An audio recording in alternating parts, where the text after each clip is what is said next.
doubly said. The boogeyman's under my bed. The voice is all in my head. They killed my son, now I'm dead. My girl beside me in bed. She placed her hand on my head. I spoke to the devil, he said. I spoke to the devil, he said. They're covered in chocolate pills. You'll never get signed to a deal. Your hustle will never pay off. You'll never be your own boss. You'll never shine like you should. Hard work, it doesn't pay off. It pays if you suck 'em off. It pays the salad you toss. Your pride is too big for that. Go ahead, you just be a rat. Step over your brother, his back. Just fake like you got his back. Just fake like you really care. Just leave your girl in her chair. Just leave your kid at the stairs. The game is yours if you dare. I spoke to the devil, he said. The boogeyman's under my bed. The voice is all in my head. They killed my son, now I'm dead. All right, we're back, man. Trill Talk episode number 2, Trill Talk MMA. I'm here with the man, the myth, the legend, Dominique. Yes, sir. Greg Blackson. Greg Blackson in the house. The secret weapon. You know what I mean? Poirier needed me in his corner. Wow, he did. That is a fact, man, for sure. He needed me in his corner.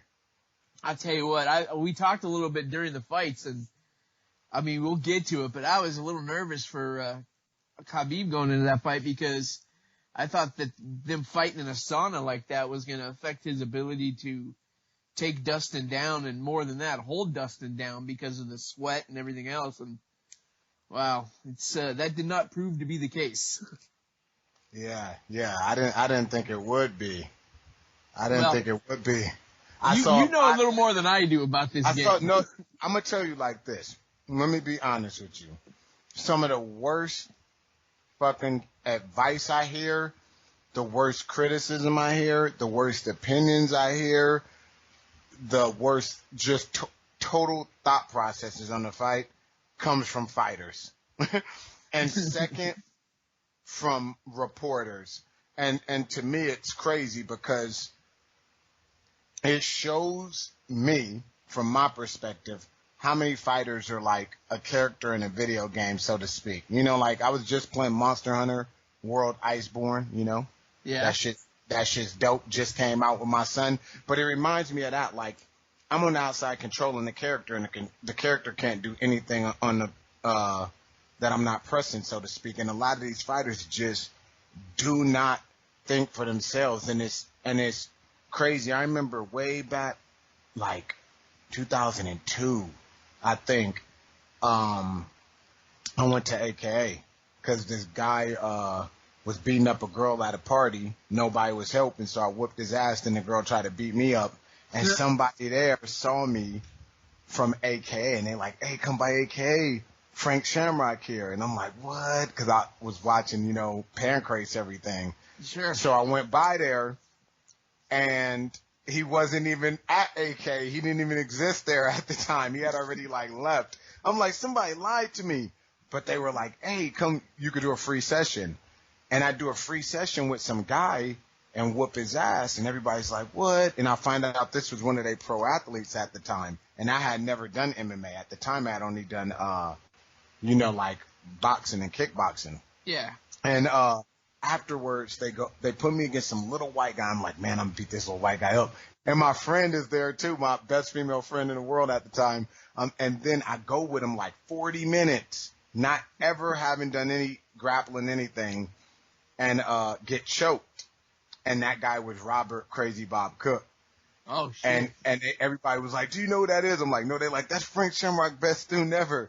You went with him 40 minutes not knowing anything, keep coming. And that's how I actually got into MMA out of ego. I was like, I'm going to keep going back till I beat this dude up for choking me in front of my friend.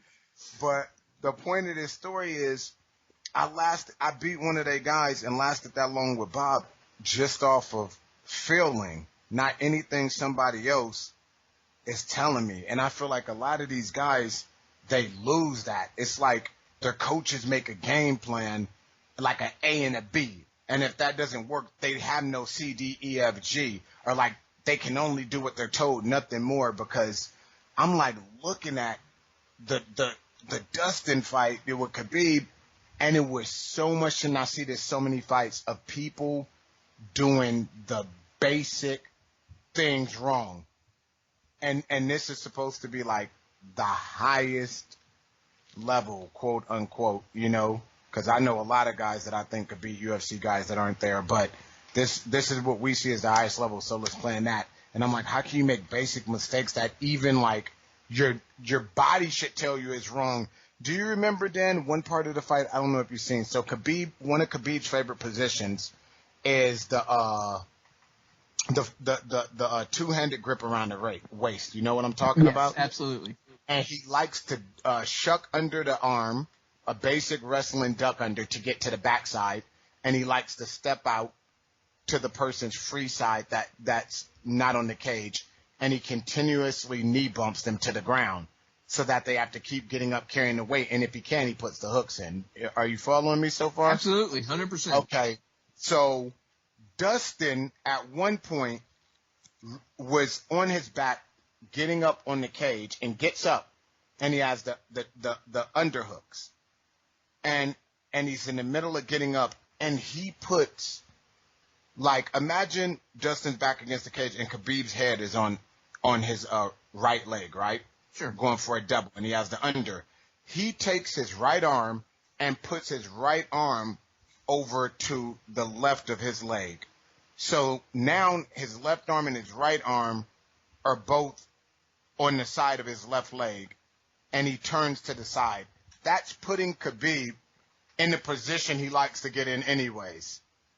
And he did this 3 times. He put I remember Khabib that. behind him 3 times. Khabib didn't get behind him. He put him behind him. And then he hit the collet switch twice, not holding the leg, which is you have to control the leg. They tell you if you don't control the leg, you don't control the switch.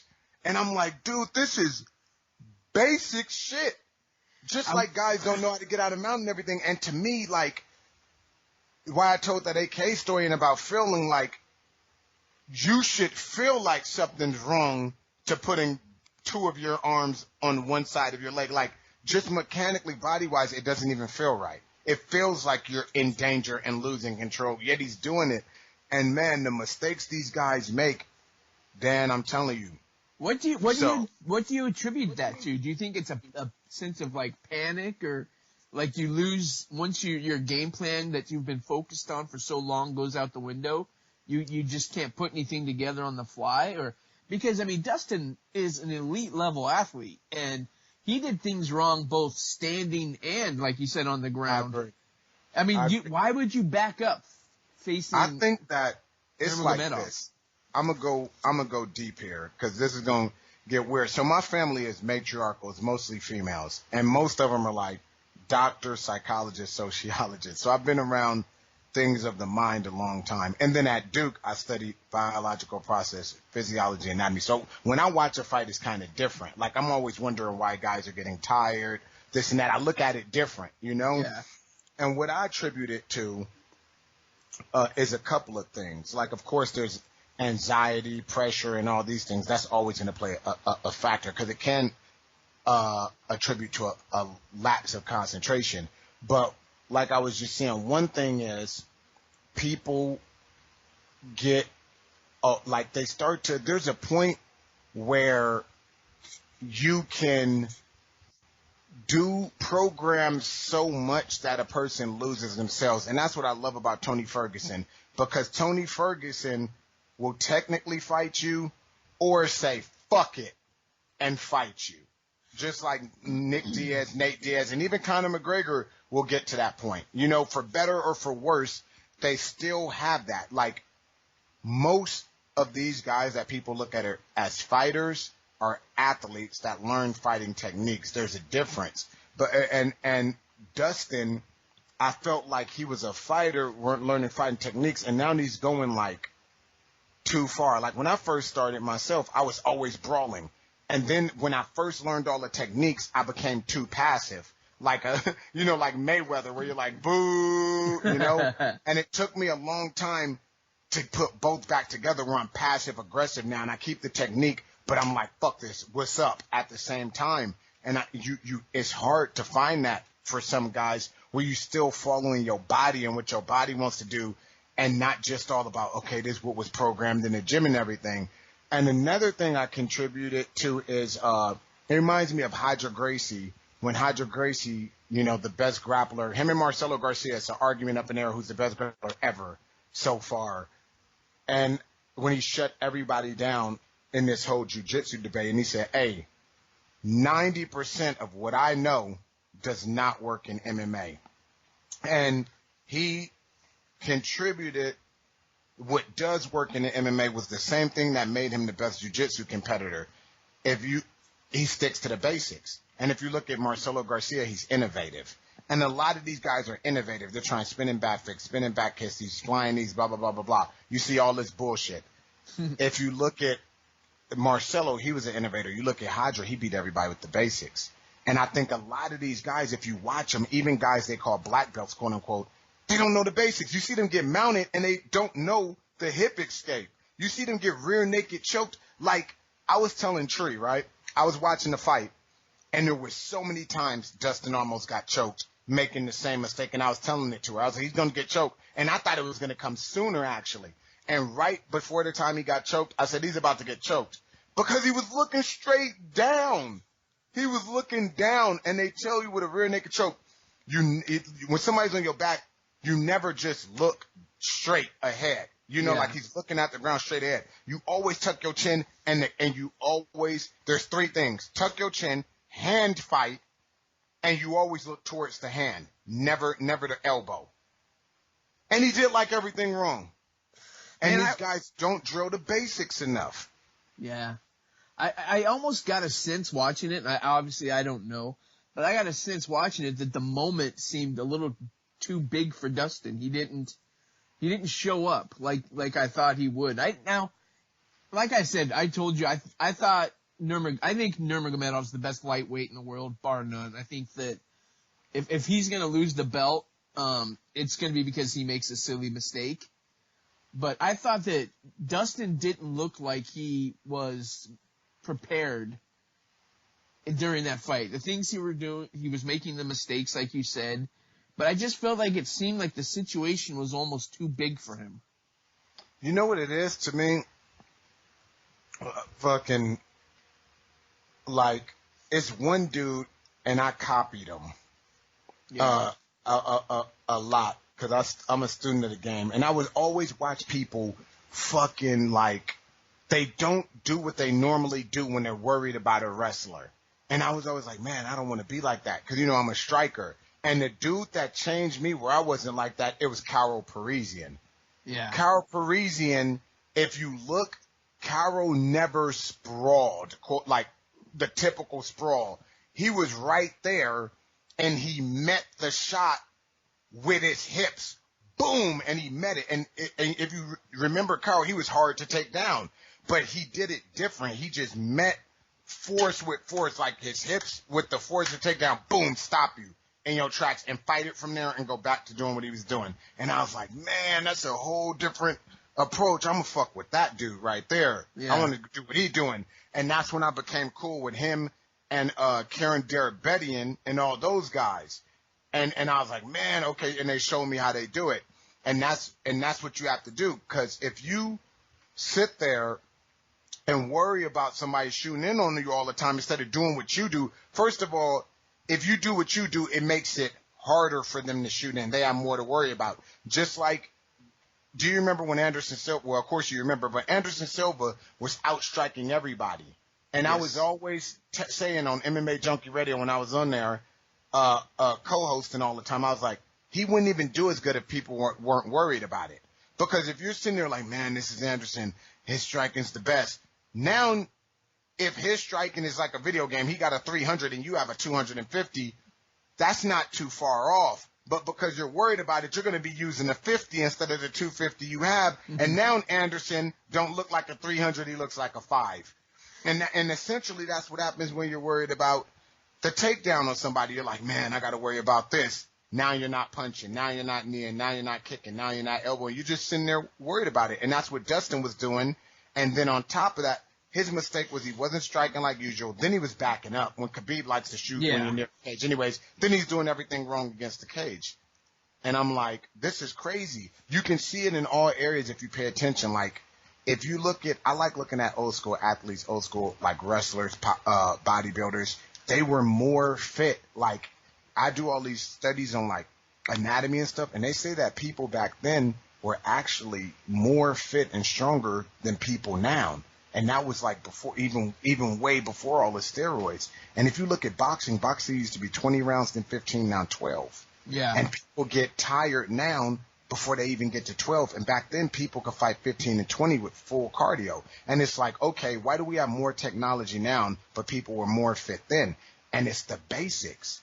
If you look at lifting, people were sticking to the what they call the big five, the bench press, the clean, the squat, the deadlift, those things, the overhead press. And then they were sticking to road work, the jogging and the sprinting. Now everybody's doing this stuff with parachutes and these aerodyne bikes and this and that. And look at how tired they get.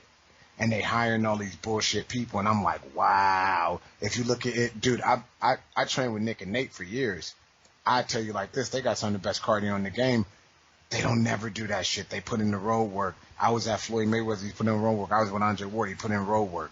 That's what I do.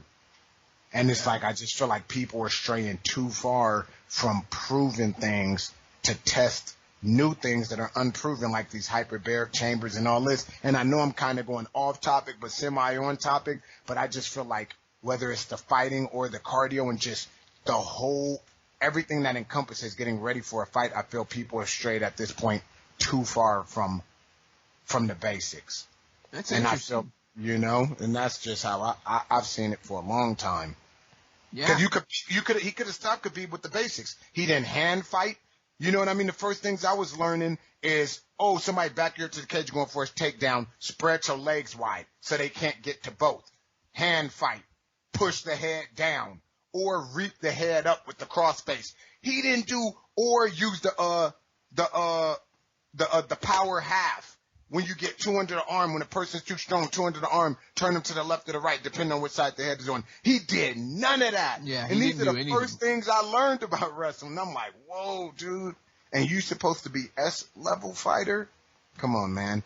I think the only people that stand a chance against Khabib is Tony Ferguson, Gregor Giuseppe, and Justin Gaethje. Those are my three. Yeah, I think that the potential fight with him and Tony Lopez is going to be bananas. I think that's the fight I want to see. I like Gaethje. I think he's game, but I don't think he could beat. I don't think he beats Khabib. Who knows. Let's talk about the Paul Felder Edson Barboza fight real quick. Oh yeah. On my scorecard, I had Edson Barboza winning the fight, 2 rounds to 1. How did you feel? Did you feel that Paul Felder won the split decision in your mind, or do you think that went the wrong way? I thought it went the wrong way. I had Barboza clear 1, Felder clear 3, and then I had Barboza edging 2. That's the exact same way I had it. Yeah. I had Barboza won the first handedly. I thought that Felder won the third pretty easily, and I thought the second was the close round. And I gave the advantage to Barboza as well. But that was a hell of a fight, man. Those guys put all kinds of effort into that. Man, Felder got a chin. Oh, Those Irish boys. Dude, did you see him get spinning back fist? Yeah. And nothing happened? Ate it like a pancake. Yeah. Yeah, that's crazy. Yeah, I was super impressed coming out of the fight with Paul Felder. I'm always impressed by Barboza. That guy is he is, in my opinion, one of the most fun fighters to watch in the lightweight division. He's one of the most fun to me, but one of the most flawed to me. You can beat him with the same blueprint. He got beat with the same blueprint like 4 times in a row. Kind of like Rafael Dos Anjos. It's just a blueprint that these guys are not adjusting themselves to. You know what I mean? I put like 60% of that on them because you are your own man, and 40% on the trainer. A lot of these trainers don't want to get fucking fired, so they don't want to tell the truth. You know what I mean? You need to be like, hey, my dude. Yeah. You fucking up, here's why. And a lot of these trainers don't know. You ever listen to the corner cam? Yeah, the corner cam is ridiculous on a lot of it. They're all, you're following the game plan perfectly. Well, you just lost the first 2 rounds convincingly. So if that's the game plan, you've got some issues. Dude, I'm wondering why somebody need to just, Dan, somebody need to hire me. Let me show my shit. And then after that, I give you some free UFC tickets, and we just corner all these dudes. Cause, man, dude, the way these guys coach is messed up, man. Yeah, I can't even listen to the corner cam. I'm like, half the time they lying to them, and half the time they don't know. and then the other part, they're giving like no advice or wrong advice. It's hard to understand. I don't get that aspect of it. I mean, if you're gonna have a guy that you're gonna pay to coach you and to get you through these fights in the corner, you gotta have somebody that's gonna fucking be honest with you. Otherwise, what's the point? Yeah. I mean, but these guys don't know, man. The fighters don't know. The fighters aren't educating themselves. You know what I mean? Like, they just say, oh, I'm going to Greg Jackson. Greg Jackson is the motherfucking best. But look at everybody leaving now. Or, oh, I'm going here. This is the best, blah, blah, blah. Nah, man.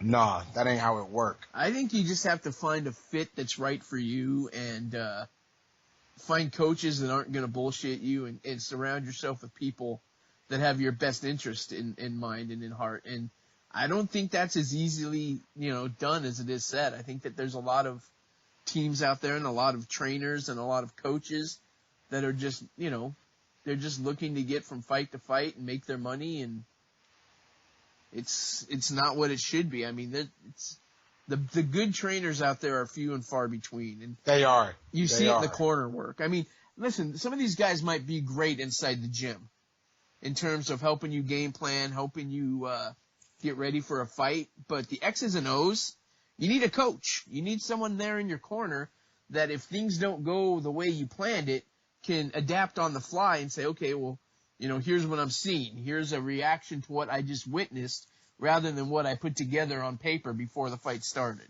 Yeah, let me chime in because people don't realize this, and you might understand me as soon as I say it. These guys have trainers, not coaches. Yeah.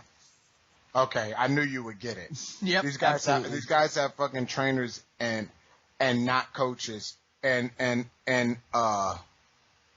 it's weird. Like, I always knew how to coach. I didn't know how to train people at first. Now I learned both. But most of these guys are weird. They know how to train people good as hell, but don't know how to coach.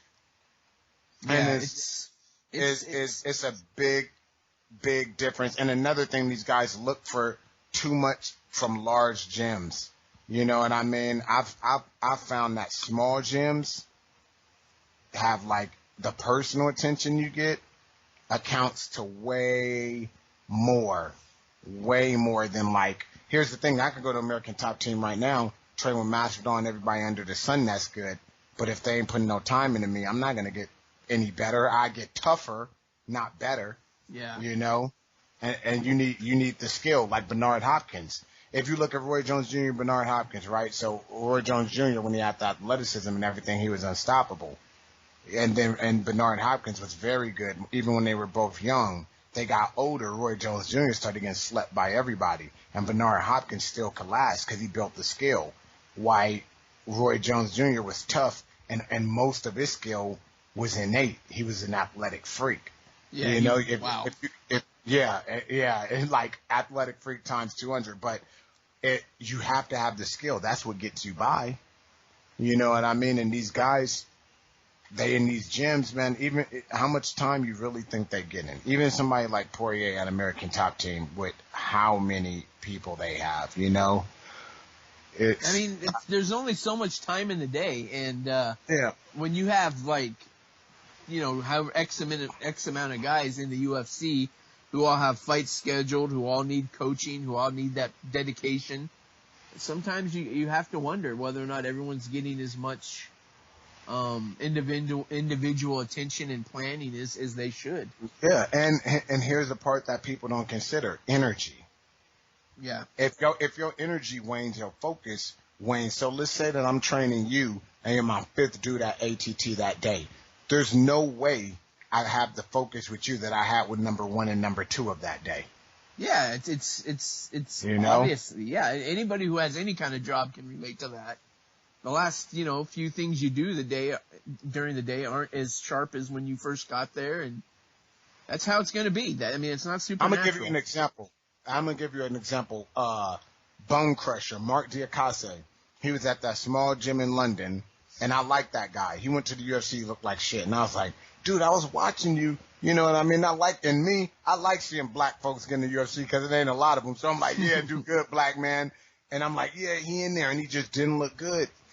And then I found out he made the switch to ATT. And then he got his toughest fight versus homeboy, I can't remember his name, that beat Conor McGregor way back in like Cage Warriors or whatever. Yeah, that was what is his name? I can't even remember right now. And that was the toughest guy he was fighting in the UFC. And I was like, oh my God, he lost to the other guys, he's gonna lose. Then I found out he went back to the London Shoot Fighters or whatever he was at. I said, okay, this is where he was the dude that I knew. And then that was his hardest opponent in the UFC, and he swept him up. And then after, in his interviews, he was like, I wasn't getting no attention. I had to go back to the small gym, but I'm getting all the attention there. And sometimes, and the thing I like about him is he realized it though. A lot of guys, they don't be honest with themselves or ever realize. So yeah, that's a great example of what we're talking about. What other fights? Let's look. Let me look up some. Joe Duffy is who that was that beat Conor and who Mark Daisy fought. That's exactly who it was. I didn't even remember his damn name. He'd been going so long. Yeah, that's a fact. Who else fought on the 242 card yesterday? I don't know. I want you to know. I'll tell you. Why it said that like it was coming on at one time when I looked on my Fight Pass app. Because, since I'm out here in Asia. And then it came on way earlier, and I missed most of the fights, which I got to watch on Fight Pass later on now. Because I'll be completely honest with you. It came on at like 7 o'clock in the morning at my time. And I looked at the prelims, and there wasn't a whole hell of a lot that I wanted to see. I wanted to see Bilal Muhammad fight just because I like him. So I made sure to catch that fight. And then other than that, the only fight I was really interested in was Joanne Calderwood, Andrea Lee, just because I love Joanne Calderwood. Yeah, I missed all the prelims, like all of them, so I have to catch up on them this week. But I saw the whole main card. Yeah, I saw the whole main card as well. Yeah, Makhachev did his thing. Boy, he sure did. I'll tell you who else did his thing was Curtis Blades. Yeah, that guy's the highest takedown ratio for heavyweights ever. Yeah, he is ridiculous with the and once he gets you down, forget about it. He's gonna pound you out. I mean, the guy is a beast. Yeah, if you ain't in Ngannou, you ain't doing much to him. Yeah, he's to me he's one of those guys that's just not quite. He's not gonna beat Stipe. He's not gonna beat a DC. He obviously didn't beat Ngannou, but I mean he's got a ton of upside, and he's going to be around for a while. See, I think that if he stuck strictly to wrestle, he could decision Stipe. You might be right. I think he could. Yeah, of course, if Daniel Cormier would have done that, he could have decisioned him too. Dude, oh my God. I don't even want to talk about that anymore. Me neither. We can't. We're gonna be back on the same thing the rest of this show. Oh God. Okay, I have something to talk about. Diego Ferreira versus Mirabek Taisimov. Yeah. So Mirabek got popped, and then came back after a long layoff, and he just did not look the same. I met him out here in Thailand. That dude's huge, and I'm big myself. And I remember, like, we were talking and shaking hands, and I was like, dude, his hands are like rocks. His whole body was like, dude, it's that kind of body you can only have from being on shit. And like I said, I know the body. And, muscles are predominantly water. So when people have, like, they know they're on shit. Because that's not the natural thing of muscle. Not like, man, he on shit. And if you look at this fight, it was crazy. He was smaller than he's ever been, and he wasn't as defined as he's always been, and he didn't fight the same because he's an aggressive fighter. He was in the back foot the whole time. So my thing is, how many of these guys that we see are we only seeing like a false form of who they actually are? If I'm myself right, yeah, I think that's a high number. I mean, you look at there's a lot of fighters who used to fight a hell of a lot different, and then USADA got a hold of them, and they came back and they looked radically different, and they fought radically different. And, Yeah. I mean, there's a laundry list of those guys, and it's not hard to figure out why. I mean, you see it changes everything: strength, aggression, durability, vascular properties, depending on what you use. And I'm like, man, like you never like it messes things up for me. Like T.J. Dillashaw was the champ, but now I'm like, would he have ever been the champ if he wasn't on that shit? Well, you know what I mean? Like that's the other side of it. It's not just the physical side. That shit ruins your career because you will forever have an asterisk next to your name. You know, there's nobody that's going to ever look at you again as a clean athlete and say, yeah, he's doing it right. Dude, it ruins everybody's career because let's take it like this. So he was on EPO, right? Yes. So EPO, let me think about that. It increases the red blood cell count. So you hold more oxygen, you got more cardio. So he's on EPO. A lot of people don't know the more in shape you are, the quicker you recover, you know, from damage. Mm-hmm. So it's always good to be in shape. You recover from damage faster. So now let's take him in those Garbrandt fights. And he got hurt in both of them. If he wasn't on that, boosting his vascular properties, when he got hurt, would he have been in the shape he needed to recover? That's how I look at it. Yeah. And so now, you know what I mean? So now you fuck up, he fucked up his own career because he got an asterisk. Now you fucking up Garbrandt's career because what if you weren't on it and he hurt you and finished you and he was still champ? Yay, yay, yay, yay. You know, the steroid thing messes up everything for me because it's just like changing people's like careers, which is their life. You know what I mean? And I'm like, it needs to be hard punishments to me. I agree. I mean, and everyone always says, you know, it's not, you're not hitting a ball. You're not out there doing that. You're hitting a human. So there needs to be stricter policy and stricter rules and stricter punishments. I mean, look at, and I try not to like single people out, but fuck it, I'm going to do it.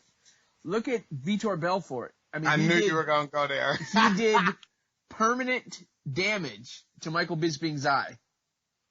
You know, Michael Bisping said that basically he was a one-eyed fighter. You know, it makes me mad. Everybody who has ever been popped for that stuff, there needs to be harder penalties and harsher penalties because you're not going out there and hitting a baseball, you know. The bottom line is in baseball, if you take steroids, I don't give a shit. I don't care. You're hitting a baseball over a fence. No harm, no foul.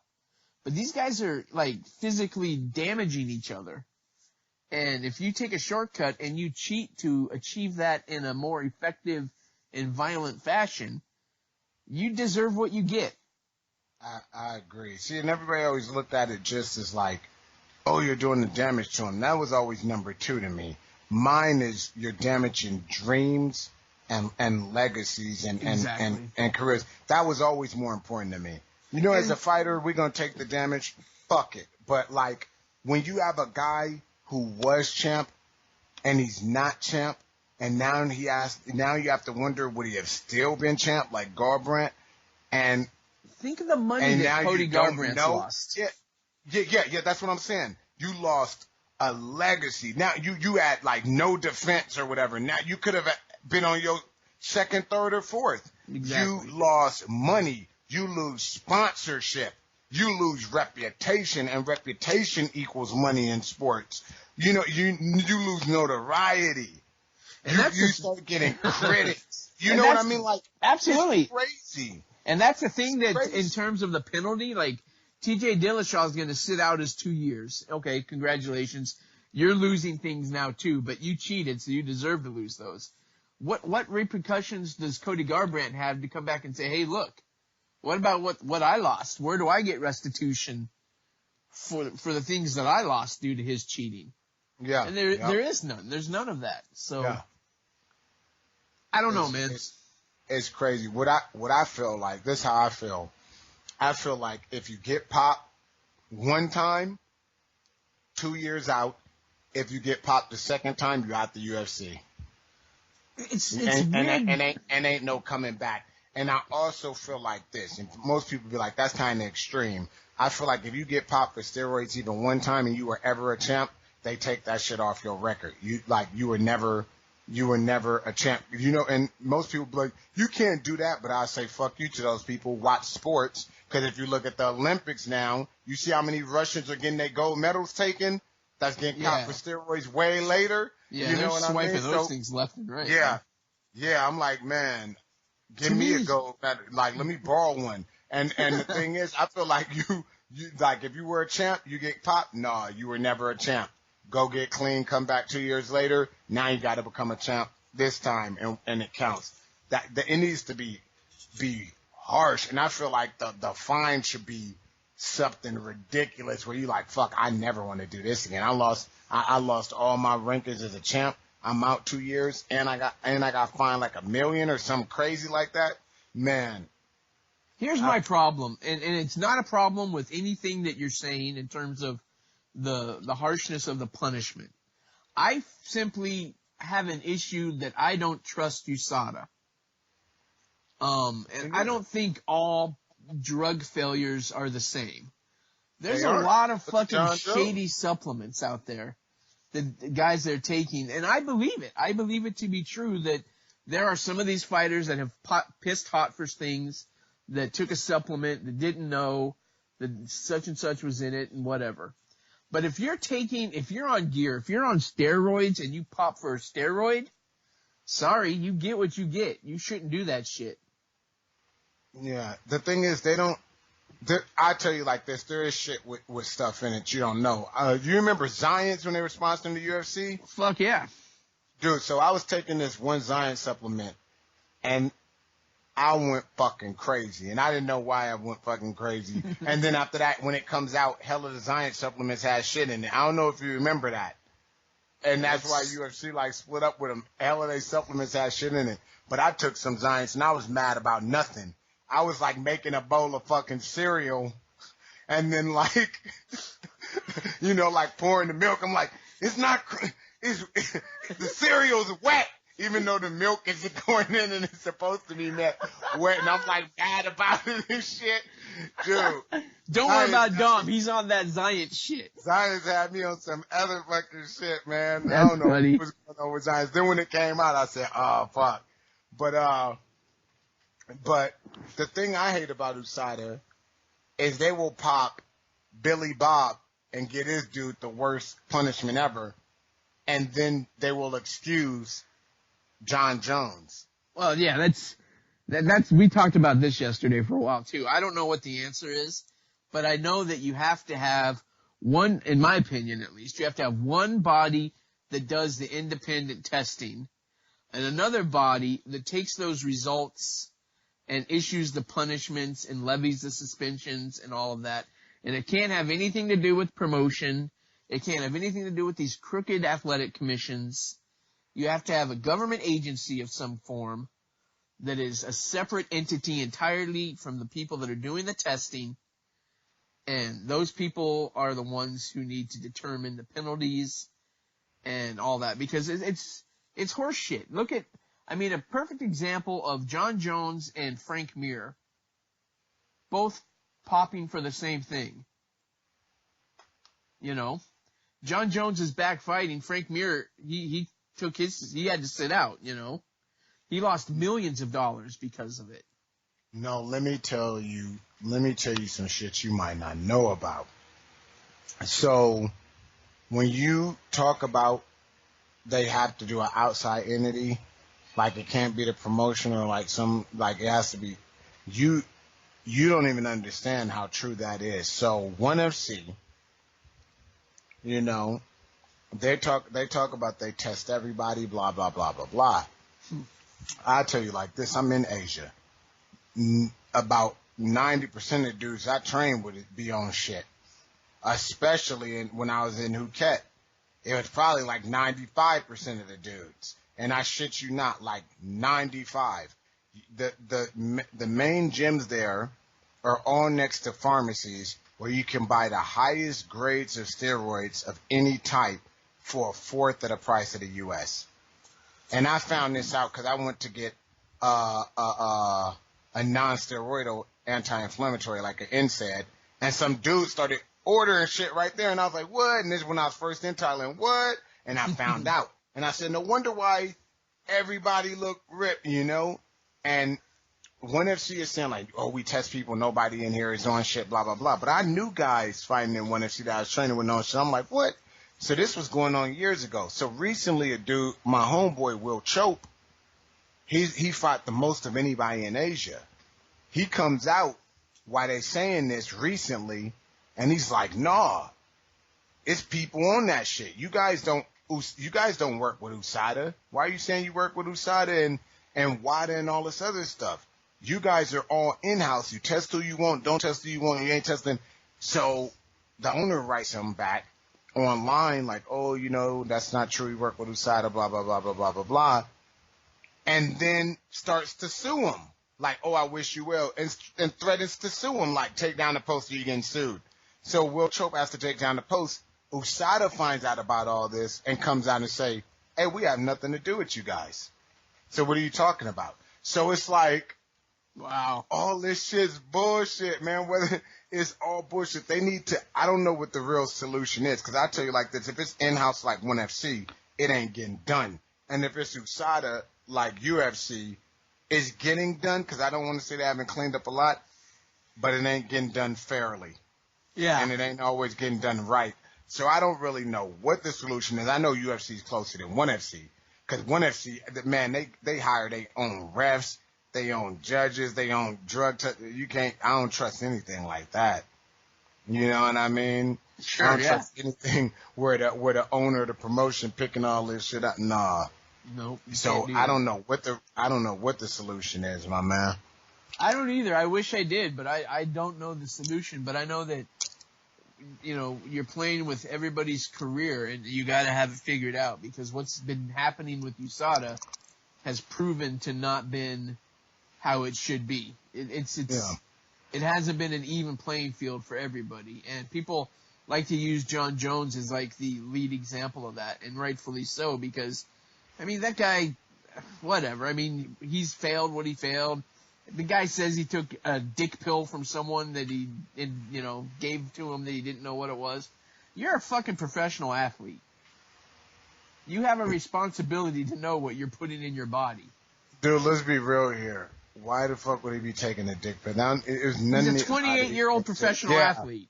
Yeah. If he needs dick pills, what fucking hope do I have? Testosterone. No, here's the thing. When I knew he was on steroids, do you remember when they started showing the pictures of him with the power lifters at that gym? Yes. And he gained like 15 pounds of muscle. Do you know how hard it is to gain 15 pounds of muscle, 15, 20 pounds of muscle, and how long it takes? Yeah. Dude. And look at it.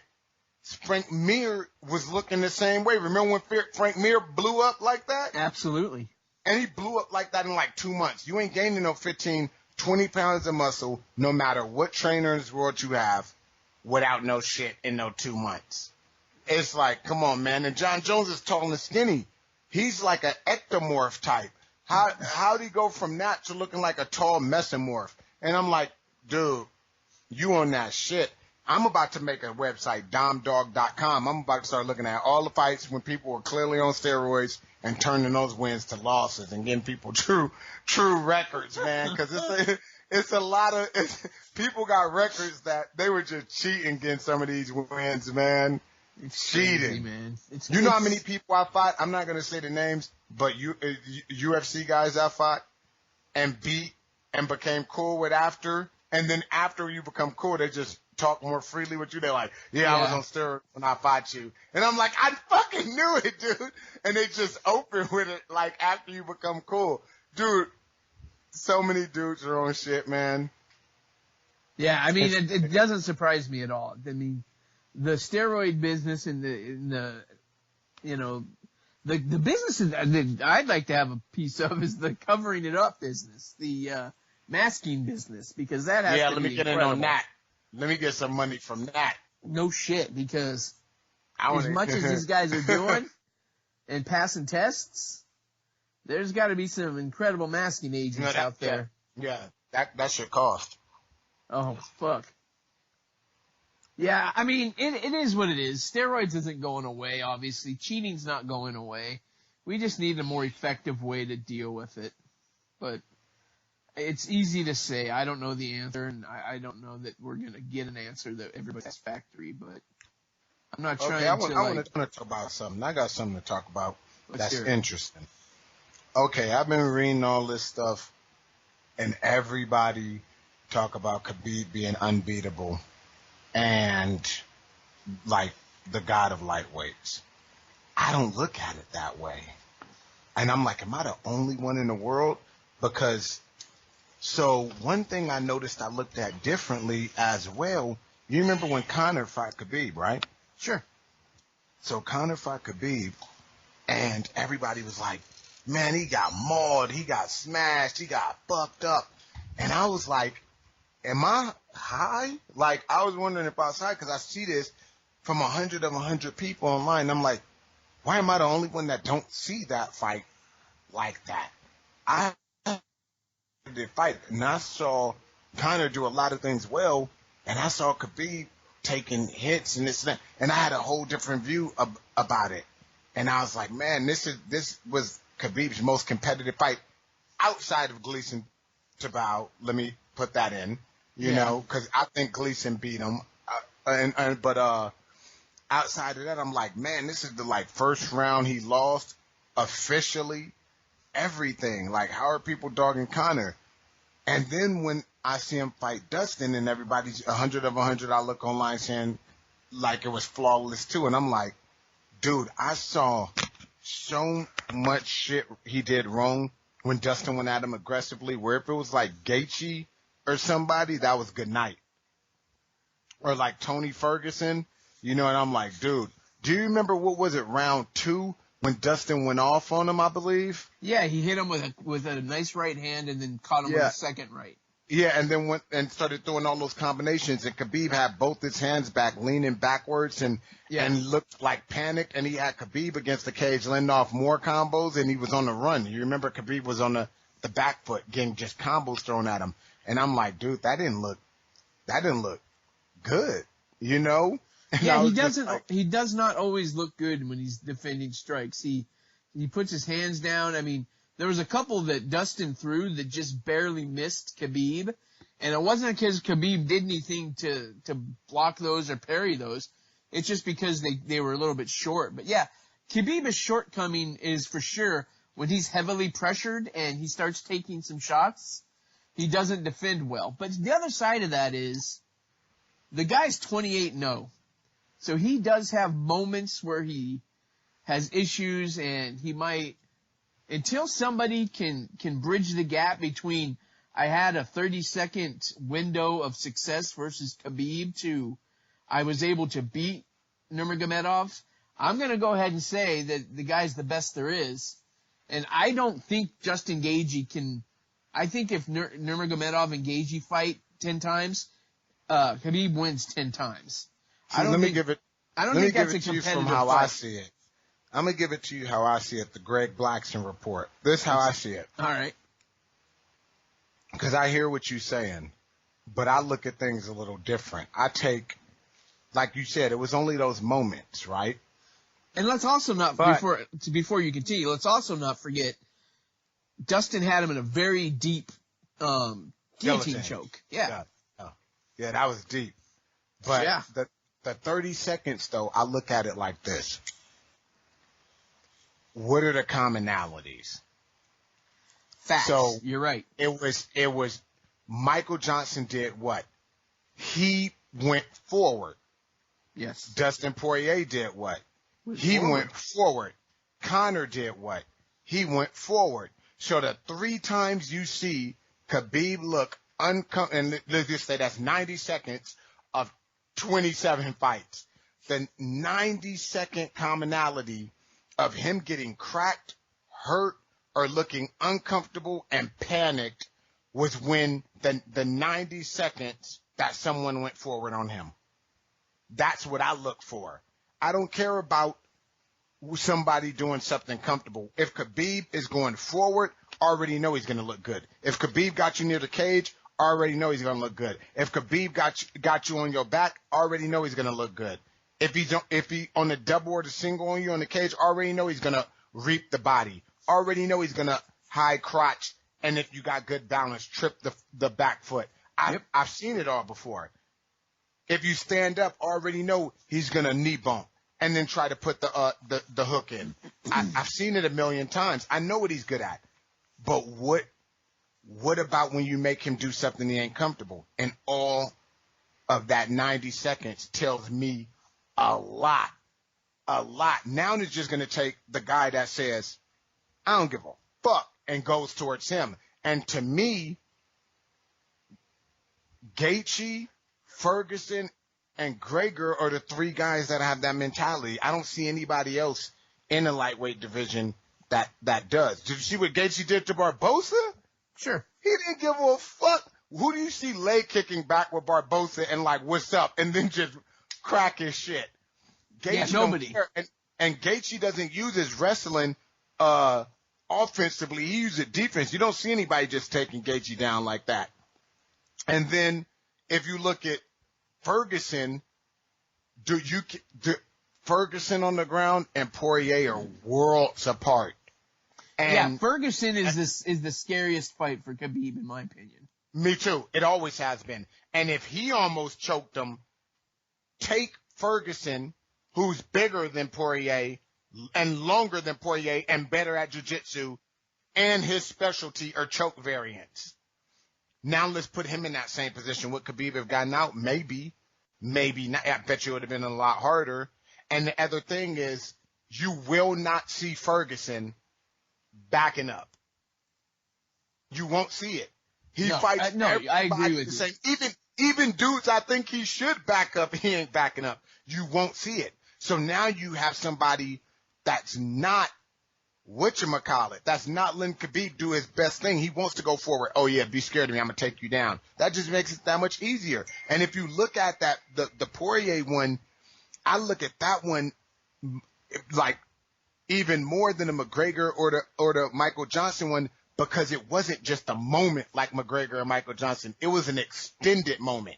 He had Khabib backing up and backing up. Khabib was against the cage. He was in the center getting punched at, backed up to the cage, and he still pursued him. And he had Khabib running along the side of the cage and stumbling back trying to get out of there.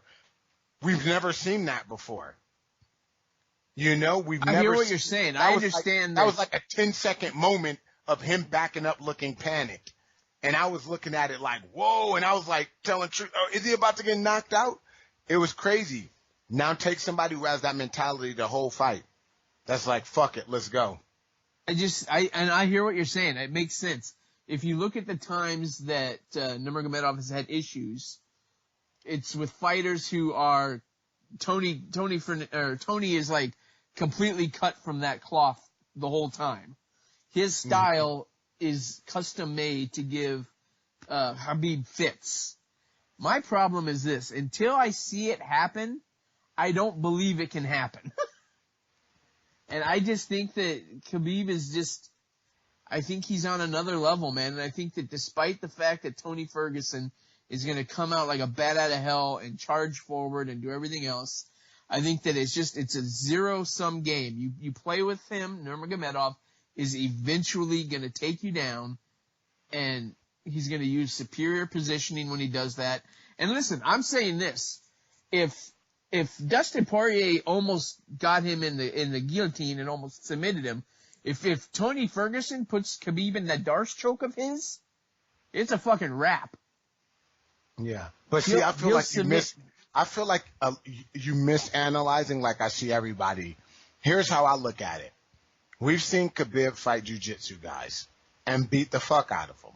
Yeah. We've seen Khabib fight strikers and beat the fuck out of them. Guess what we've never seen Khabib fight, but we have. And you'll understand what I mean in a minute.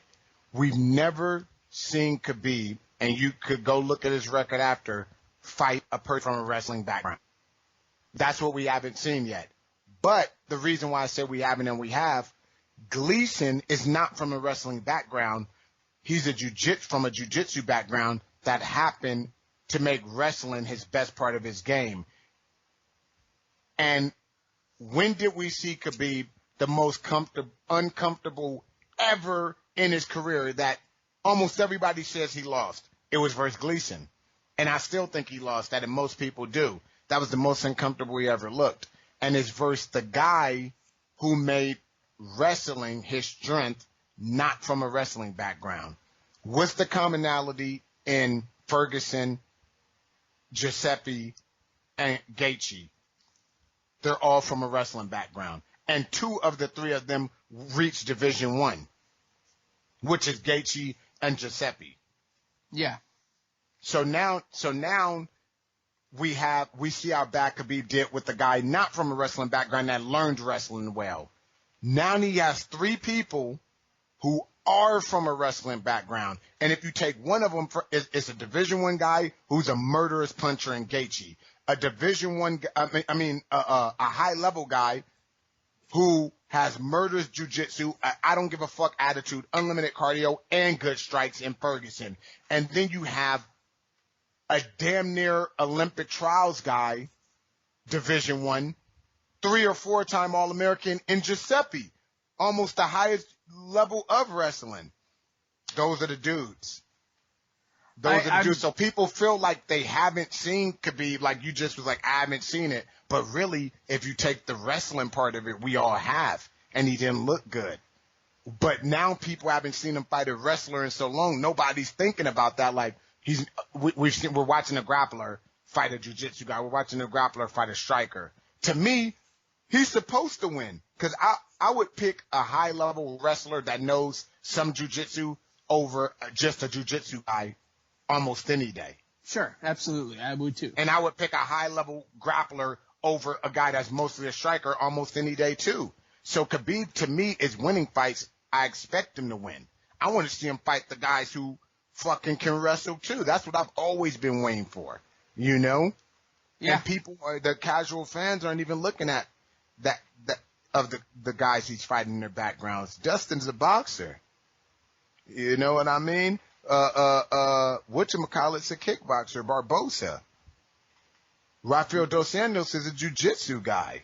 I mean, Al Iaquinta has a wrestling background, but not an elite wrestling background. Oh, yeah, he did. True.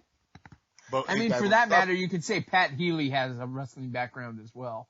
But I understand completely what you're saying. We're talking about different levels of wrestling. We've yet to see him. But look at Al, though. You brought up Al, which I like. Al gave him fits on like a week's notice. Yeah. You know? So he doesn't do that well with those grappling types. And if you think about it, you brought up Pat Healy. Shout out to Pat Healy. You know, he cool. And that wasn't an easy fight for him either. Yeah. He was throwing Pat Healy around, but here's the thing, because people would be like, man, he steamrolled him. Okay, I agree. He did. He beat him. Pat Healy didn't have him in any trouble. But like I said, I look at something different. So let's put those 2 in there now. Let's take the 3 he did fight of the grapplers. Tabao won to everybody but the dumb judges. Iaquinta took him to 5 rounds on a week's notice. And Pat Healy, guess what? Got dominated. But he did one thing none of these strikers or whatchamacallits really do. He consistently was able to get back to his feet. Do you remember that? I do remember that. I remember that fight pretty vividly. Yeah, he consistently got back to his feet. Always. So it shows you, see, if you look deeper, like, you can always see more. You know, you can always see more if you look at everything deeper, because most people be like, man, he smashed Healy, and then they stop looking. And I'm like, yeah, he did. But look at that. Poirier to me is a way better fighter than Healy. But look at Poirier. He was getting down and staying down most of the time. Healy was getting right back up. So this wrestling background is affecting the way Khabib is fighting. That's a really good point. The fact that a guy with the wrestling base who has a strong wrestling base is able to get out from under Khabib, which, you know, a guy who just is a boxer first and wrestles a little bit or whatever, they tend to get held down and kept on the ground. So Yeah. it'd be And interesting to Giuseppe's see. going to try to wrestle him. We've never seen Khabib getting wrestled. And Jim Miller is a guy that wrestling seems to me that offense. would wrestle him as well. Which one, Jim Miller? Yeah. I think, you know what? I would have agreed with that, but not anymore. He fell too much in love with striking now, so he's not even fighting how he used to. Yeah, that's fair. Yeah, the old Jim Miller would have. Now I don't know what's going on. He done knocked a few dudes out and lost his damn mind. I still love him though, but he lost his mind. He don't even grapple no more. He's like, let's go. But Giuseppe, you know what I mean? Like, you ever see those guys where you see them in MMA? And they're from a jiu-jitsu background, and you see them in MMA, and they on top, and you're like, oh, my God, they're a monster. But then when you see them on bottom, they look like a blue belt, and you're like, what? You know, you seen Khabib doing the offense, and we're like, oh, that's a monster. We never seen him defending. We don't know. You know what I mean? I have to presume he has good defense, because when you look at Makhachev has the offense and the defense. But we've never seen anybody attacking Khabib. And just because Makhachev trains with him don't mean they're the same person, you know? And sure. Giuseppe, well, that dude don't get tired neither. Yeah, that's a fact. You know what I mean? I'll tell you what, one thing about it is it's an interesting aspect because it's the one thing we haven't really seen with Nurmagomedov that is at least interesting to see because I don't know, man. I'm kind of from the opposite side of you on this one. I feel like he doesn't get a lot of pound for pound love, but in my opinion, he's on that short list of pound for pound great fighters. And until someone can put him on his back and keep him there, or until someone can take that, window of damage and actually turn it into something meaningful,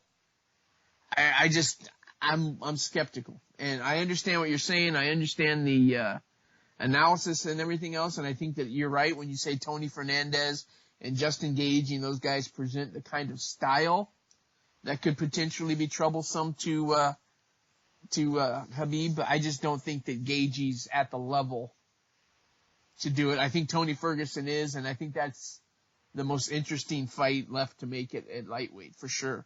I do too. I would put it as at threat level. I would have Ferguson, Giuseppe, and Gaethje in that order. But those are the only three guys that I feel do a threat. Because Gaethje, I know, walks forward. He fights everybody the same. He walks forward. And with that kind of power and Khabib having that habit of not liking pressure and putting his hands down and his chin up, man, no, I don't know. And Gaethje is pretty accurate with that overhand right. You know what I mean? I like Gaethje. I love the way he fights and everything else. But, back-to-back losses against Eddie Alvarez and Dustin Poirier, I just don't know that he's a guy that doesn't get melted by Nurmagomedov. And maybe I'm wrong. I mean, that's the thing. But that's different, though. That's different. Those are guys who are fighting fire with fire, and it's a war of attrition. Whose chin is going to last longer and who's going to hit the other person right. Khabib's not. If Khabib's standing there with him like those two did, he's dead. He can't fight Gaethje like that, so he has to wrestle Gaethje. And we don't know how well Gaethje's defense is going to hold up against it. We know he's Division I, so that's what makes it interesting to me. Because Gaethje's only losses are people who were willing to go war of attrition and lasted. And if you think about it, those are the only two people in Gaethje's career who have went toe-to-toe with him and lasted, or even not went toe-to-toe with him but stood a little bit too long and lasted. Yeah. I mean, I'm all for it. I want to see it. I think that Justin Gaethje's got his hands full in his next fight. Who is he fighting, Cerrone? Yes.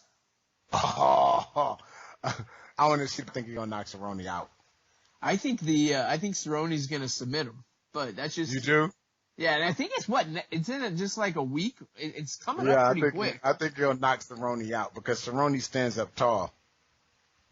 I think Cerrone's going to fight Gaethje smarter than he has in the past. At least I hope. That's coming up pretty quick. Yeah, but I think that if he stands there striking with him, I think he's going to get knocked down. I don't think it'll take too long. He stands up tall. He doesn't have good footwork, and he has no head movement. And you find the person who's overhand right is his best weapon. Agreed. Those things are, if he fights against Justin Gaethje in his typical style that he's been fighting lately, where he bangs and stands and bangs like he did with, in his last fight, yeah, he's in trouble. But something tells me he's going to go back a little bit to his wrestling and to his submission game, and I think it's going to be a good fight. I think, isn't it this coming weekend in Vancouver? I think it is. Let's see. I'm on a computer right now, so. I think it's this coming Saturday. Saturday. How do I spell his name? Actually, I'm looking at it now. I just pulled it up. It is Saturday. It's this coming Saturday in Vancouver. And I mean, Glover Teixeira's fighting Krylov on the that's card. my boy, Glover. Yeah. Yeah, Uriah Hall's I know fighting. Glover like 15 years. Nice. Oh, yeah. Okay, Uriah let's talk Hall. about these fights. Let's do it. All right, let's talk about. And then we got a couple news items we got to cover too before we wrap the second episode. But yeah, let's talk Cerrone Gaethje. We just kind of talked about it a little bit. Mm-hmm. I think that that fight is can't miss. I think it's gonna be a good fight regardless. I do too. I love Glover just like you. Nikita Krylov. I think Glover got that one. I don't know. Nikita's at light heavyweight, but for some reason he looks like a middleweight to me. Yeah, he does. He does have a middleweight frame. I just don't know. That's a competitive fight that I'm excited to watch. Todd Duffy's back. Yeah, welcome back, Todd Duffy. He's fighting Jeff Hughes, a kind of another big guy that's. I don't know who that is. Personally, I think Todd Duffy wins that fight. Todd Duffy got like unlimited power and no chin, so I never know what's going on with him. That's the absolute fact. That you summed up Todd Duffy better than I ever could. Oh, Michael Pierre's fighting. Is he? I didn't know that. Who's he on the card against? To be announced, but he's crazy. I was watching him in Road FC doing like triple backflips off the cage on some dude balls and everything. I was like, what? This dude's crazy. Then they put him in the UFC, and who did he fight? Hot Chocolate. Danny Roberts, and just wiped him out. Yeah, that guy is fun to watch for sure. Yeah. Hunter Azure, a guy that I like, that's from my neck of the woods up in Montana, where I'm from. Who is? He won on the. His name is Hunter Azure. He was on the Dana White Contender Series this year, and he's making his official UFC debut against Brad Katona. So that fight I'll have my eyes on. Who else is there? There's a lot of good fights on this card, dude. Antonio Carlos Jr. is going to middleweight now? Yeah, he's going to take on Uriah Hall in another fight that I'm... Interesting. Yeah, good old Shoeface. That's interesting. Who do you have in that one? I'm torn, dude. I want to say Shoeface wins, but I love Uriah Hall. I want you to know. I just think that's one of like the best dudes ever. And I really, really want him to win. Nothing against Shoeface at all, but I really want Uriah Hall to win. But if I'm taking money out of my pocket, I gotta bet Antonio Carlos Jr. I want you to know, I sparred Uriah Hall, and I'm a lightweight. And why did he go fucking crazy? I don't know if you ever see sparring videos of him online, but he's crazy in them. And that's how it is in real life. But it was like weird because he was crazy in sparring. And I was like, man, hold on. First of all, we both black. Why you trying to do this black on black crime on me? Second of all, I'm a lightweight. Third of all, like what after all this, he started doing me moves and was all knocked after the spar. I was like, this is confusing me. You just tried to kill me. Now you show like moves and everything. But he's a nice dude though. But in sparring, he a damn fool. That's funny. I don't know. Ooh, Misha Serkinov and Jimmy Crute. Yeah, that's a fun fight too. I like that. That Jimmy Crute the guy he's just a bruiser. Yeah, this is a fun card. I almost kicked around the idea. It's only like 2.5 hours for me to drive up to Vancouver. I almost went up and check it out, but I didn't. Man, you should have, man. I hear Canada cool, too. Yeah, it is, actually. You should have went to that. I know it. I should have, but I didn't because I'm an idiot.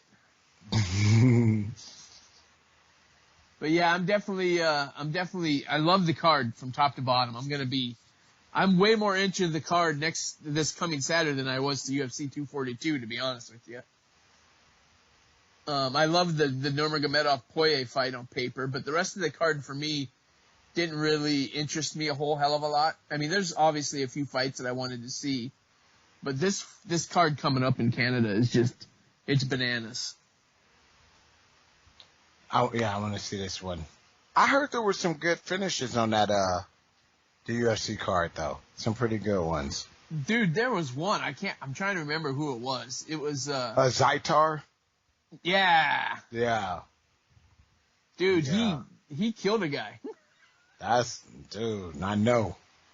That dude probably still laying there. Yeah, that was violent. It was crazy. It was one of the most violent knockouts I've seen in a long time. But yeah, that dude has a lot of knockouts on his record too. Him and his brother. I agree. Well, let's real quick before we wrap this up. We got news. I don't know if you watched Bellator last night, but they tell me about it. I was going to ask you about it. Tell me. I didn't get to see it yet. I got to find highlights. Well, the card was a good card. The main event was garbage. Basically, Ryan Bader came out and hit Chet Congo with a couple lefts, then took him down, mounted him, and everything else. And like a few minutes into the fight, he thumbed him in the eye. And Chet Congo told the doctors he couldn't see and he couldn't continue. So it was a no contest. That sounds like crap. Yeah, I mean, his eye was looking pretty fucked up. And Ryan Bader, right or wrong or indifferent or whatever, definitely thumbed him in the eye pretty good. But they ruled it an accidental eye poke, and as a result, it was a no contest. But more exciting to me on that card is the first 4 of the first 8 featherweight tournament fights where it took place. And I love Derek Campos came out and beat Daniel Strauss. He did? I agree. I thought for sure Strauss was going to win that fight. You know what? Didn't Strauss have a long layoff, though? He did, but this is his second fight back from that layoff. Oh, okay. Yeah, and it was weird. No excuses for him. Yeah, no excuses. It was a 3-round fight. I was trying to help a brother out. I hear you. I totally denied it, too. I'm a dick like that. They fought 3 rounds, and they scored a draw, so they went to a 4th round because it's a tournament. And in the overtime round, Campos controlled the action, and he got the win. And it was good for Campos. He had lost, I think, 3 straight or heading into the tournament. So, but he got a win. Pat Curran was lost to Adam Boric. Dude, Adam Boric, I like. I like both. Adam Boric. Yeah. Yeah, it was a good fight. Adam got him out of there in the 2nd round with some ground and pound. He TKO'd him. It was pretty good. And I mean, Boric is 14-0 now. The guy is talented, and this is a really deep featherweight field, so I'm excited for it. Pedro Carvalho beat Sam Sicilia, which I kind of expected. I don't know who Pedro is. I don't know who he is. Yeah, I don't know. He's a good enough fighter. I don't think he's going to win another fight in the tournament. I think he's one and done. But he beat Sam Sicilia. It was a tough fight. He neck cranked him in the 2nd round. And then in the other opening featherweight fight, Emmanuel Sanchez, who I like a lot, beat Taiwan Claxton. Yeah. I like both of them. I like you and me both both. Of those guys, yeah. Yeah, that one was real interesting to me. I was curious who was going to win. It was a good fight. Claxton had some success with takedowns in the 1st round. And in the 2nd round, Sanchez caught him in a triangle choke. And Claxton was in it for quite a while and did a good job of fighting it, you know. And then finally, Sanchez was able to turn his hips over a little bit or switch his hips a little bit and lock it down, pull down on the head. and he got the submission. But yeah, it was an exciting first 4 fights. There's 4 more fights in the first round. Wait, what happened with my homie fight on there? My little homie Gaston from one of my gyms back home. Let's say what happened. Yeah, he got guillotined. What? Daniel Carey got him out of there in the first round, man. Who the hell is Daniel Carey? Scary Daniel Carey, I guess is his name. He's 7-3 now, and it was the first fight of the main card. It was the first televised fight, and he got. I missed the first half of the round, so I only saw like the last minute of the round. So I saw the guillotine choke. But yeah, that's how Gaston's a striker. So tell me how he even got guillotined. I have no idea. Like I said, I missed the first half of the fight. By the time I turned it on, he was already in the choke, and it just, he had no choice. It was deep, and he had to tap. So, I mean, I have to go back and watch the fight and see how it happened. But yeah. I gotta watch highlights, man. I know we don't have much time because I'm on Asian, it's late, but I have to bring something up before the show over. Let's hear What's going on with the welterweight division? So, now I guess Usman and, I don't know if you're keeping up, but Usman and Covington arguing with UFC, and they take Covington out. Then they put Masvidal to fight Usman, and then I heard, was reading from Errol Hawani that Usman didn't want to fight Masvidal, and it got so bad they were going to strip him of his title, and now they're making Masvidal Nate Diaz. Yeah, I mean, it's crazy. From what I was told that Colby Covington wouldn't sign the contract to fight Usman for the money that he was being offered. And that's why that fight didn't come together, because that was the fight they were trying to make to headline that card. Mm-hmm. And Colby Covington, I guess, decided that he wasn't being paid fairly for his services, and he opted not to sign it. And you'll never hear him say that, and, you know, I'm sure there'll be a different spin that's put on it. And I guess Nate Diaz and Masvidal were like, fuck it, let's do it. No, I guess that they gave, before that happened, though, they gave Masvidal to Usman, and Usman turned it down. Yeah, I didn't know that. That surprises me if that's the case. Yeah, Errol Hawani was talking about it, and Brett Okamoto, everybody. And I guess it got worse with Usman than even with Covington, from what I was reading. Yeah, I think that and maybe I'm just stupid on this, but I think if you're the champion, you fight who the UFC presents you to fight. Yeah, I agree. You signed a contract, you made a deal, you said, I'll fight this many times for this much money. You know, you're champion, so you get, you know, percentage of the, you know, pay-per-view points or whatever it is. Fight who they want you to fight, and Masvidal is who they wanted him to fight when Colby said no. I don't like that shit. I don't like champions holding divisions hostage. Dude, and you know what makes me mad? How the hell was he talking shit about Woodley not fighting people and always being injured, and now he not fighting people and always injured? I tell you what, man, it must be a different story when you get that belt around your waist, because you must. I only thing I can think, Dom, and like again, I don't know, is I think that once you get that belt around your waist and the financial windfall that comes with it, you change your mind on what you're willing to do and what you're not willing to do to risk it.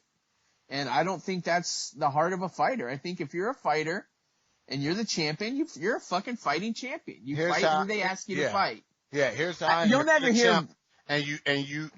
The way I would be, if you're a champ and I say this who you fighting, and you say no, you ain't the champ no more. Yeah, you'll never hear like a Robert Whittaker say, no, I'm not going to take that fight. Dude, he fought the Boogeyman twice. Fuck yeah. It's bananas, man. I don't understand it. I don't see how these guys get these championships and then all of a sudden think, I'm in the driver's seat, I run the show, and I'm with you. I think that the UFC, enough of these interim titles, I think if you're a champion and you're not injured and you can make a fight, and you opt to not fight somebody, you run the risk of being stripped of your title. Yeah, I think so too, man. Because I got a real problem being a man and having two balls between my legs when I see women being more manly than men. And Amanda Nunes is more man than half them dudes. You know, she'd be like, "What's up? Give me Holly Holm. Give me Cyborg. Give She'll me fucking whoever. fight Let's anybody. go. Give me Henry Cejudo, whatever." Like, she don't care, man. She don't I get a care. feeling that you could put a contract in front of Amanda Nunes with an empty slot next to it, and she'll sign that shit. Yeah. She'll give me to the cage. Let's do this. Yeah, I'm with that. And you know, here's how else I feel. If you got a person that's like that, and they didn't defended their title a few times and doing some things, if they got a special request like, "Hey, I want to fight this person instead of this person," I feel like, okay, you know, Give 'em that. give them that. But when you win a title and you ain't done shit, like, nah, don't say no. You got to fight whoever is presented, you know? You reward behavior with rewards. That's why it's a reward. If you don't fight who they want you to fight, there's a punishment associated with that. If you do take who they want you to fight, you fight them, you don't bitch, you don't whine, you don't moan, you should be rewarded with getting an opportunity to fight who you want to fight or fight where you want to fight. You want to fight in your home country? No problem. I agree. Champions should get some special treatment if they acting like champions and they winning like champions. Oh, so what do you think about what Dana White said? If Ferguson don't make the Khabib fight, Conor gets the shot. That's bullshit. Give me a break with Conor McGregor already, dude. How the hell is he in the rankings and ain't fought in 200 years? Because he's Conor McGregor. I don't even care. I mean, I have zero interest in seeing Conor McGregor fight anybody, to be completely Dude, it honest. saddens me because I always watch up-and-comers. And I was watching him when he was a nobody, and I was like, dude, I love this guy because he just fucking wanted it. And I was like, man, dude, and he wanted it so bad. I ain't too big into the universe manifesting things that you want because it ain't manifested a goddamn thing I've ever wanted, but he did it. And I was like, man, and he was in the UFC still doing it. And then he got money, and it was the worst thing that ever happened to that dude. I don't even like him no more. No, that guy's got issues bigger than what's going on in the UFC octagon. He's got legal issues that, I'm not going to really get into all of it, but, he's got some issues he's going to have to deal with here in the next couple years that could be very damaging to his ability to have freedom. Yeah. And, I don't care about seeing him fight Nurmagomedov again. I think that, after Khabib's fight, he said it perfectly. This is what you're seeing here between Dustin Poirier and I is what it should be. It's respect. Mm-hmm. Not like the circus last time. I don't think that you should talk your way into a championship. Me neither. Conor McGregor should have to win a couple fights. Let him fight Justin Gaethje. Yeah. I'm down with that. If the thing is, I feel like he's at a level, if he gets a super high level win and you want to give him a title shot after that, it's okay. I agree. I can accept that because he still is up there. I can't deny things that he's done, but he need a super high guy. Yeah, I would agree with that. Not right back in, no, man. I think it's crazy. Dana White says, if Tony Ferguson can't make the fight for whatever reason, Conor McGregor makes a lot of sense. Yeah, that doesn't make any sense. Yeah, that don't even make no sense. That's because they got his ass at number 3 or something like that. Yeah, I think it's ridiculous, dude. That's the part of the business that's business and not any kind of professionalism. I mean, there's so many fighters out there that deserve better than what they're getting, And the fact that Conor McGregor is the 3rd ranked lightweight in the world. Who's the last fighter he beat? It was Alvarez, right? He won the title. Is that? No, it was Nate. I think. No, it was after Alvarez was after Nate, wasn't it? Oh no, you're right. It was Nate. Yeah, it was Nate. Nate. It was Alvarez. Was it? Was it Alvarez he fought McGregor in August, and then he fought Nate in August, and I think he fought Alvarez in November. Because he wasn't the champion when he fought Nate. Yeah. He fought Nate twice, then Alvarez. Yep. Yeah. In 2016. He hasn't won a fight in 3 years. Yeah, in 2016. Yep. And you're saying that it makes sense to plug him into the championship? What? Come on. He hasn't won a fight in 3 years. And it's I don't know.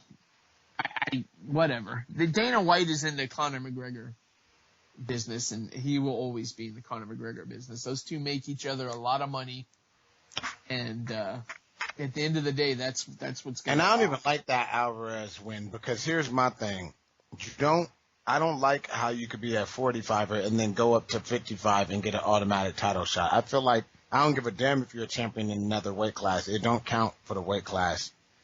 Like, here's my biggest problem like you with should fight one dude and then get the shot.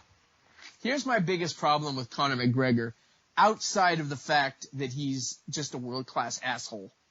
My biggest problem with Conor McGregor is he has never defended a title of any kind. Ever. Ever. No. And that's not a champion.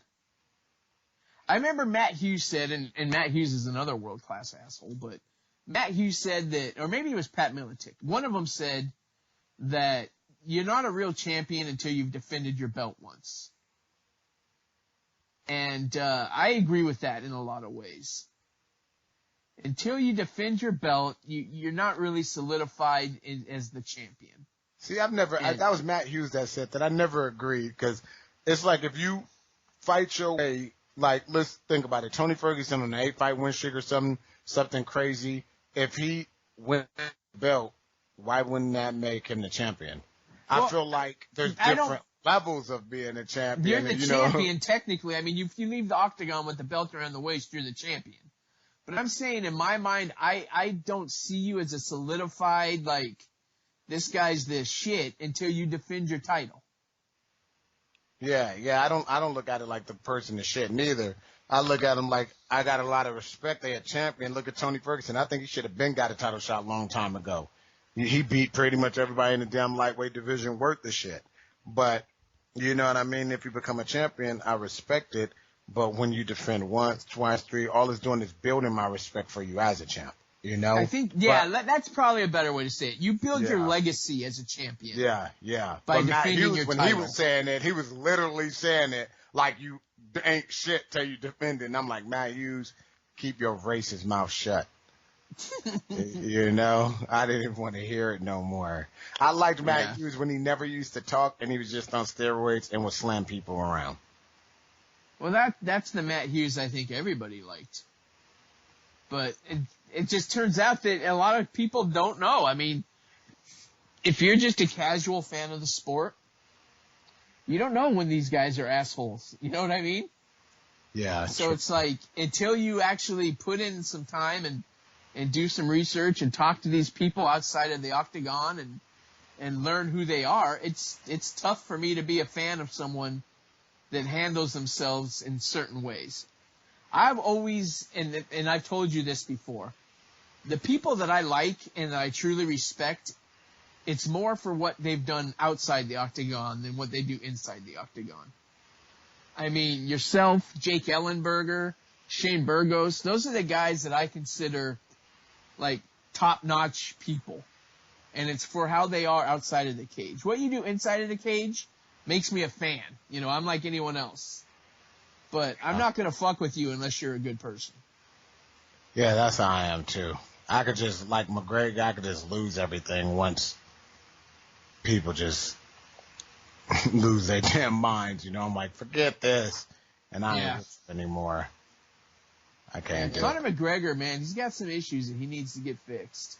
Like BJ Penn's got some issues that he needs to get fixed. I was happy to see that.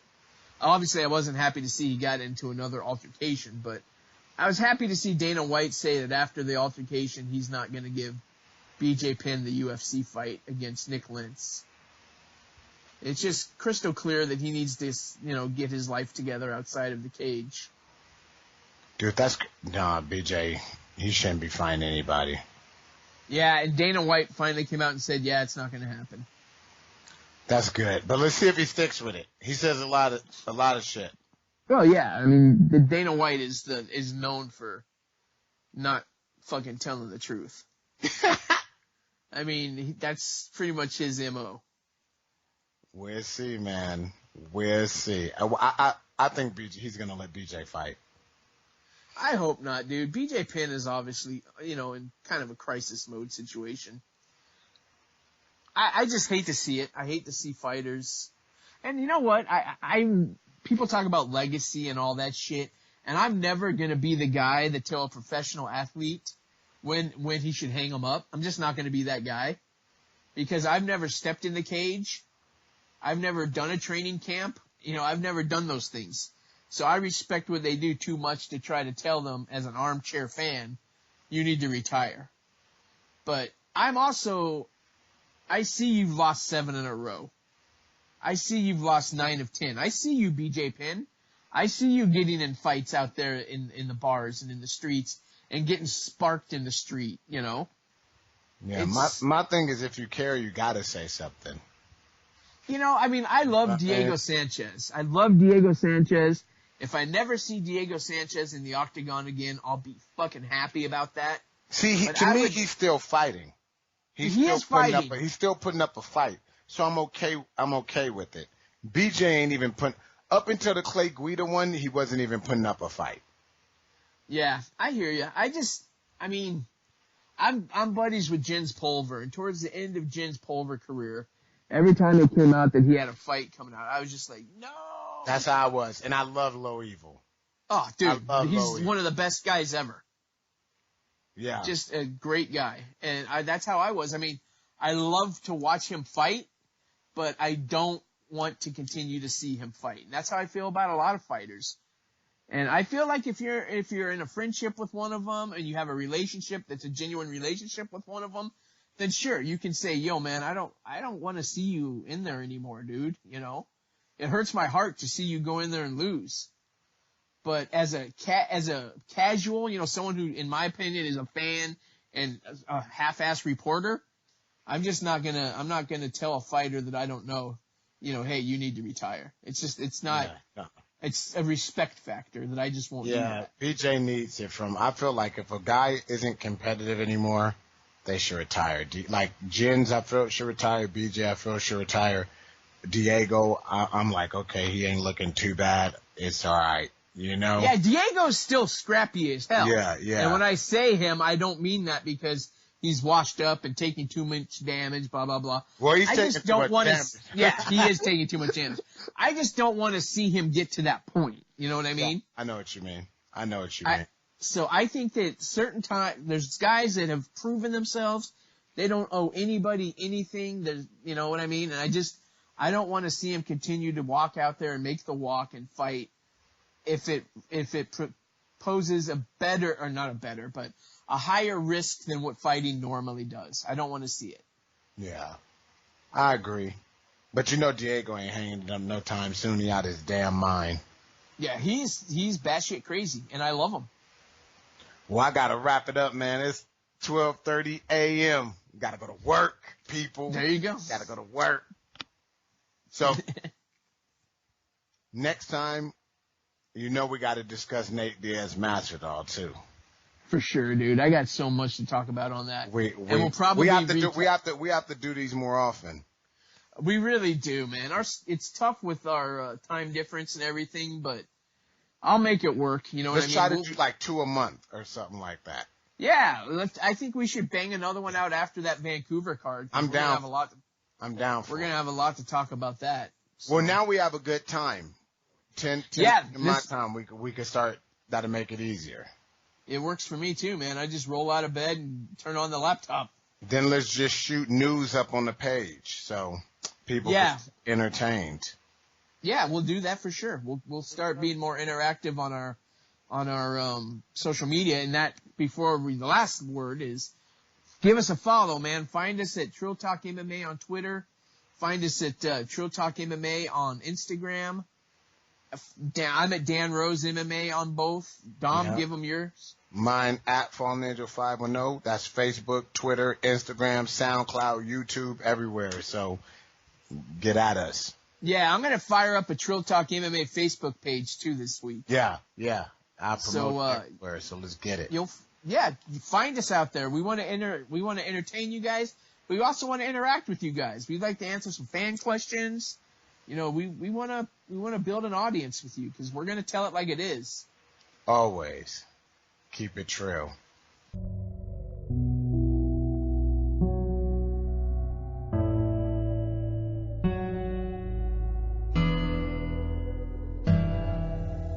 Spoke to the devil, he said, the boogeyman's under my bed. The voices all in my head. They killed my son, now I'm dead. My girl beside me in bed. She placed her hand on my head. I spoke to the devil, he said. I spoke to the devil, he said. The cupboard of chocolate pills. You'll never get signed to a deal. Your hustle will never pay off. You'll never be your own boss. You'll never shine like you should. Hard work, it doesn't pay off. It pays if you suck 'em off. It pays the salad you toss. Your pride is stupid for that. Go ahead, you just be a rat. Step over your brother his back. Just fake like you got his back. Just fake like you really care. Just leave your girl in her chair. Just leave your kid at the stairs. The game is yours if you dare. I spoke to the devil, he said. The boogeyman's under my bed. The voice is